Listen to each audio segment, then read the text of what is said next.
This forecast is powered by Johnson's Appliances in Benny, located in Ocean City and Wildwood, or online at johnsonsappliances.net. Well, I don't think too many of you would disagree with me that Mother Nature cooperated in the right direction for this weekend. Granted, Saturday was a bit chilly, and yesterday we had a few hours of clouds out there, but it all came out in the wash, and I'm sure you had a big smile on your face for the entirety of the weekend. Now, today, take advantage of the nice weather, all right? It's going to be pretty pleasant out there. And since a lot of us are off from work and school, I think you have a lot of time to do so. And I think it's important to understand why we are off from work and school. Obviously, today is Veterans Day. It's a day to honor the nation's veterans. And thank you guys so much for your service and what you continue to do for our nation to keep us safe. Our big picture, I know you guys by now. You're looking directly at the storm system out to our north and west. That's going to be rolling through by this time tomorrow morning. It's going to bring rain and snow and a wintry mix. The gambit of precipitation is coming our way, but I want to focus on the here and the now, in the moment.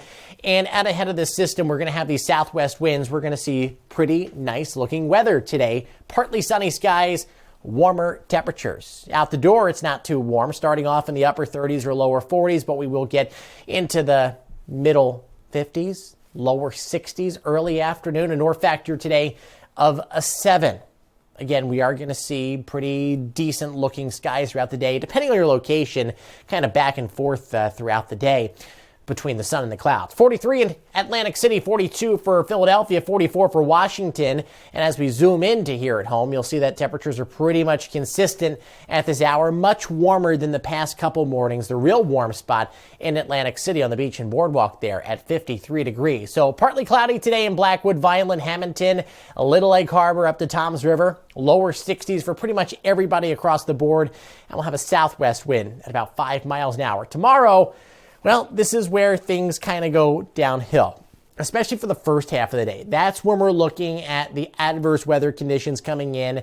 And through the afternoon, later on in the day, things are actually going to get better. We'll probably see some sunshine late in the day. 48, that number is first thing in the morning. That's when your high temperatures occurring. And then as that Arctic cold front comes through, we're going to watch our numbers come down. As we're waking up at 5 o'clock in the morning tomorrow, we're just greeted with a chilly rain. Winds are out of the southwest, temperatures are in the 40s, but the cold front's going to approach first through Philadelphia, then down into the suburbs, Blackwood, Gloucester Township, Bedford Township as well, by about 7 or 8 o'clock. Then we're going to start to see that transition over to a wintry mix. And then eventually, I think everybody breaks out into a period of snow that could last 3 or 4 hours. Now, this isn't going to amount to a whole lot.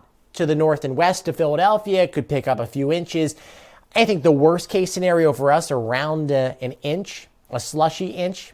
See, what's going to happen is aloft, 5,000 feet up, it's very cold, so it wants to snow. But here at the surface, we're going to be in the middle 30s, so it's going to be very hard to try to pile up. I don't think it's an issue on most roadways. I do think on grassy surfaces and on decks and whatnot, those cooler surfaces, you could get a dusting or coating or whatnot. The bigger story, I think, aside from the snow, is the cold that's coming our way. You have to go back to 1968. 39 degrees was the coldest temperature for November 13th. I think we are going to soar right past that. Stay connected on Facebook, Instagram, and Twitter. It's at Nor'easter Nick. I will have you one step ahead of whatever plays out. And of course, later on in the afternoon, I will have a full blog to update you on exactly what you can expect. 7-day forecast, that 35 really stands out on Wednesday. Look at the overnight low Tuesday night and Wednesday night, not even getting to 20 degrees. Then looks like we pop back up to around 50 on Friday, remaining below average.